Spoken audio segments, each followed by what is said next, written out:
सभी को नमस्कार। आज का जो हमारा अध्याय है वो है विषय जनसंख्या वितरण घनत्व और वृद्धि। आइए हम जिन इस अध्याय के अंदर हम क्या पढ़ेंगे। हम पढ़ेंगे जनसंख्या का वितरण किस प्रकार से है, भूपृष्ठ पर लोग किस प्रकार से फैले हुए हैं, जनसंख्या का घनत्व प्रति वर्ग किलोमीटर में कितने लोग रहते हैं, घनत्व कुल जनसंख्या बटा में कुल क्षेत्रफल। जनसंख्या वृद्धि पढ़ेंगे, किसी क्षेत्र में समय की निश्चित अवधि के दौरान वहां रहने वाले लोगों की संख्या में आए पूरे परिवर्तन को क्या कहते हैं, जनसंख्या वृद्धि कहते हैं। जनसंख्या वृद्धि धनात्मक भी हो सकती है, जनसंख्या वृद्धि ऋणात्मक भी हो सकती है। उसके परिवर्तन के घटक है जन्म दर, मृत्यु दर और प्रवास। फिर जनसंख्या को प्रभावित करने वाले कारक भौगोलिक कारक है, जल उचावत, जलवायु, मृदा, वर्षा, प्राकृतिक वनस्पति। आर्थिक कारक है, औद्योगिक नगरीकरण, परिवहन जाल और सांस्कृतिक कारण। कुछ राजनीतिक कारण है और जनांकीय संक्रमण सिद्धांत के बारे में पढ़ेंगे। आइए हम एक एक करके अध्ययन करते हैं। विश्व जनसंख्या वितरण के प्रारूप को बताइए। विश्व जनसंख्या बताना है। जनसंख्या वितरण से अभिप्राय धरातल पर लोगों के वितरण या फैलाव से है। जनसंख्या वितरण के प्रारूप का संबंध लोगों के वितरण या फैलाव की प्रकृति से है। धरातल पर जनसंख्या का वितरण असमान है, भाई एक समान रूप से नहीं फैले हुए, कहीं पर तो बहुत ही अधिक लोग हैं, कहीं पर बहुत कम लोग हैं। इसके कारण भी आगे हम बताएंगे। मोटे तौर पर विश्व की जनसंख्या का 90% उसके 10% स्थल भाग में निवास करता है और 10% भाग 90% स्थल भाग पर निवास करता है। विश्व के 10 सर्वाधिक आबादी वाले देशों में विश्व की 60% जनसंख्या निवास करती है। इन 10 देशों में 6 एशिया के देश भी है। इसमें आप चित्र को ध्यान से देख लीजिए, कई बार ये पेपर में आता है और इसमें से आपको छोटे क्वेश्चन सोर्स बेस्ड क्वेश्चन में दे दिए जाते हैं। जनसंख्या का घनत्व का क्या अर्थ है, जनसंख्या के घनत्व को कैसे मापा जाता है। जनसंख्या का घनत्व प्रति वर्ग किलोमीटर पर रहने वाले व्यक्तियों की संख्या को जनसंख्या का घनत्व कहा जाता है। जनसंख्या घनत्व जनसंख्या क्षेत्रफल के बीच का एक अनुपात होता है। जनसंख्या का घनत्व का सूत्र दे लीजिए, जनसंख्या बटा में क्षेत्रफल। उदाहरण के लिए कै प्रदेश का क्षेत्रफल 100 वर्ग किलोमीटर है तथा जनसंख्या 1,50,000। जनसंख्या का घनत्व इस प्रकार निकाला जाएगा। घनत्व ऊपर जनसंख्या रखेंगे, नीचे क्षेत्रफल, तो आ जाएगा 1500 व्यक्ति प्रति वर्ग किलोमीटर में रह रहे। विश्व में जनसंख्या घनत्व के प्रमुख क्षेत्र निम्नलिखित है। क्षेत्र देख लीजिए, उच्च घनत्व वाले क्षेत्र मानसून एशिया, उत्तर पश्चिमी यूरोप, उत्तर अमेरिका का उत्तर पूर्वी तटीय प्रदेश। मध्यम घनत्व वाले क्षेत्र एशिया, चीन, दक्षिण भारत, यूरोप, नॉर्वे, स्वीडन। विरल घनत्व वाले क्षेत्र उत्तर उत्तर पूर्वी दक्षिणी ध्रुव, उष्ण व शीत मरुस्थल, विषुवत रेखा के निकट उच्च क्षेत्र पाया जाता है। जनसंख्या वितरण को प्रभावित करने वाले कारक, भाई जनसंख्या वितरण को प्रभावित करने वाले कुछ भौगोलिक कारक है। भौगोलिक कारकों में हमारा जल आ जाएगा, उचावच आ जाएगा, जलवायु आ जाएगी, मृदा आ जाएगी, वर्षा आएगी। ये देख लीजिए आप, ये आप अपने आप से भी इसको प्रश्न को आप बना सकते हो। जनसंख्या वितरण को प्रभावित करने वाले कारक कौन कौन से हैं। जल, जल की उपलब्धता, जहां पर जल की उपलब्धता वहां ज्यादा होगी, वहां का जीवन सर्वाधिक महत्वपूर्ण घटक, क्योंकि जल हमारे लिए जीवन का सबसे महत्वपूर्ण घटक है।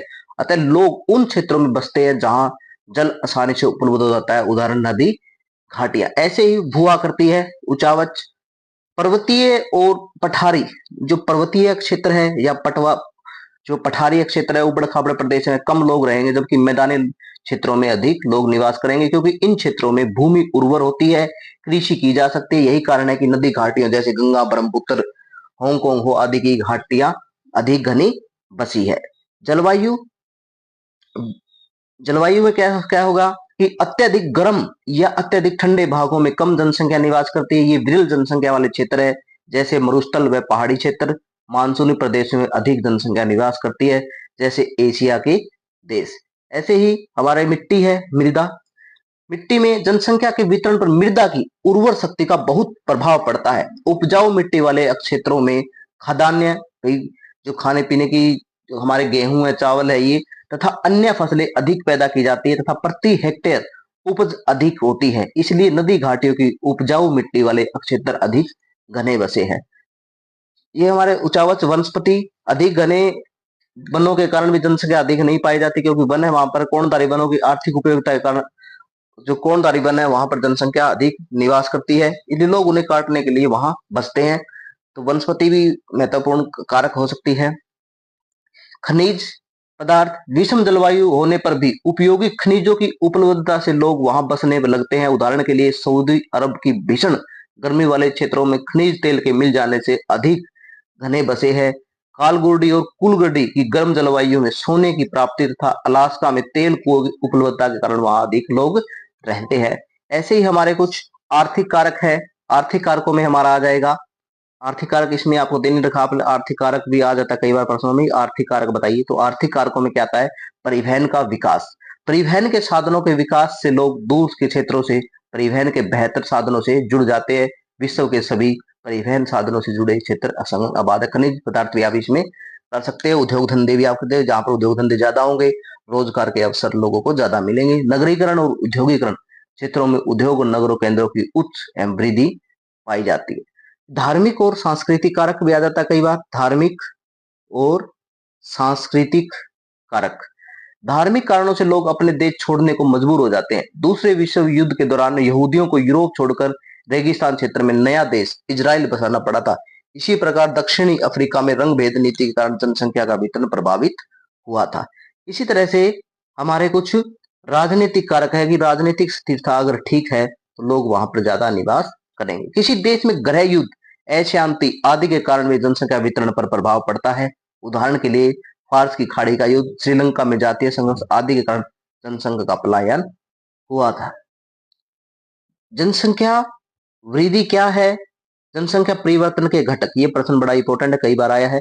किसी निश्चित अवधि के दौरान किसी निश्चित क्षेत्र के निवासियों की संख्या में परिवर्तन, अगर संख्या में परिवर्तन हो जाए, वो घट भी सकता है या बढ़ भी सकता है। यह निम्नलिखित दो प्रकार की होती है। घनात्मक वृद्धि, जब निवासियों की संख्या में वृद्धि हो। ऋणात्मक वृद्धि, जब निवासियों की संख्या में कमी हो। जनसंख्या परिवर्तन के घटक जन्म दर, मृत्यु दर, प्रवास। जन्म दर क्या होता है? अशोषित जन्म दर को प्रति 1000 स्त्रियों द्वारा जन्म दिए गए जीवित बच्चों के रूप में व्यक्त किया जाता है। इसके उच्च होने या निम्न होने का जनसंख्या परिवर्तन से सीधा संबंध है। मृत्यु दर में क्या है? मृत्यु दर भी जनसंख्या परिवर्तन में सक्रिय भूमिका निभाती है। जनसंख्या वृद्धि केवल बढ़ती जन्म दर से ही नहीं होती, अपितु घटती मृत्यु दर से भी होती है। प्रवास क्या है? प्रवास के द्वारा जनसंख्या के आकार में परिवर्तन होता है। इसके अंतर्गत उद्गम स्थान को छोड़कर जाना व गंतव्य स्थान पर आकर बसना दोनों सम्मिलित है। प्रवास स्थायी व मौसमी दोनों प्रकार का हो सकता है। यह जनसंख्या परिवर्तन के योगदान देता है। प्रवास के प्रतिकर्ष और अपकर्ष कारक भी पूछ लेता है। प्रतिकर्ष और अपकर्ष कारक क्या होगा? प्रतिकर्ष जो लोगों को मजबूरी में जाना पड़ता है। अपकर्ष जो लोग सुख सुविधाओं को देखकर प्रवास करते हैं। प्रतिकर्ष अपकर्ष के क्या कारण है कि अपकर्ष के कारण लोग क्यों जाते हैं? देख लीजिए, काम के बेहतर अवसर, अगर वहां पर काम के अवसर अधिक है तो लोग वहां पर जाएंगे। रहन सहन की अच्छी सुविधाएं हैं तो अपकर्ष में आएगी। शांति है तो लोग वहां पर जाना पसंद करेंगे। अनुकूल जलवायु है तो वहां पर लोग रहना पसंद करेंगे। जीवन व संपत्ति की सुरक्षा है तो अपकर्ष कारक ये में आएंगे। और प्रतिकर्ष कारक रहन सहन की निम्न दशाएं, अगर वहां पर रहन सहन की निम्न दशा है तो लोग और स्थान पर रहना पसंद करेंगे। राजनीतिक अशांति है तो वहां पर छोड़कर चले जाएंगे। प्रतिकूल जलवायु है तो भी चले जाएंगे। प्राकृतिक विपदाएं आ गई, इसके कारण भी क्या प्रतिकर्ष कारक में आएगा। महामारियां और आर्थिक पिछड़ापन, ये प्रतिकर्ष कारक के कारण है। इससे लोग एक स्थान को छोड़कर दूसरे स्थान पर चले जाते हैं। ये आर्थिक और सामाजिक कारक है, आप इसको भी देख सकते हैं थोड़ा सा। फिर जनांकीय संक्रमण सिद्धांत की 3 अवस्थाओं का वर्णन कीजिए। संक्रमण सिद्धांत क्या है, क्या होता है और संक्रमण सिद्धांत के अंदर क्या बताया गया है, इसके बारे में देख लीजिए। ये जनसंख्या सिद्धांत में क्या बताया? जनसंख्या में जन्म और मृत्यु दर के कारण होने वाले परिवर्तन की 3 अवस्थाओं में अध्ययन करता है, जो समाज के ग्रामीण परिवेश से नगरीय परिवेश में बदलाव के कारण आते हैं।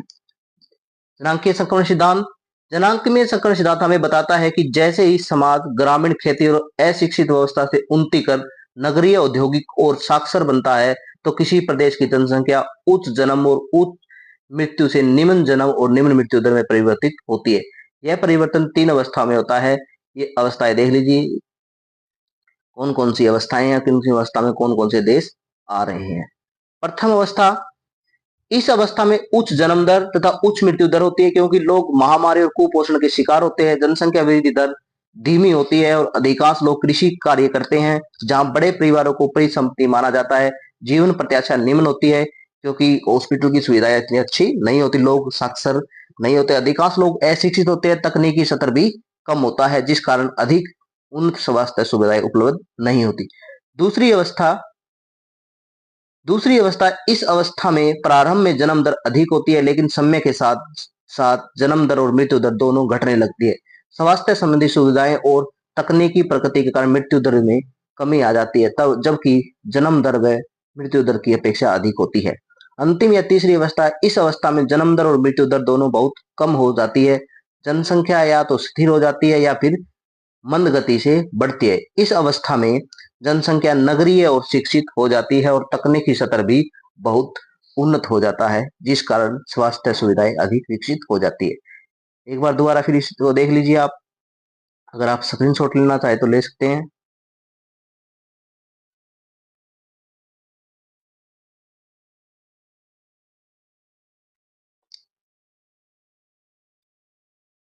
जनसंख्या नियंत्रण के कारक भी आप कर सकते हैं।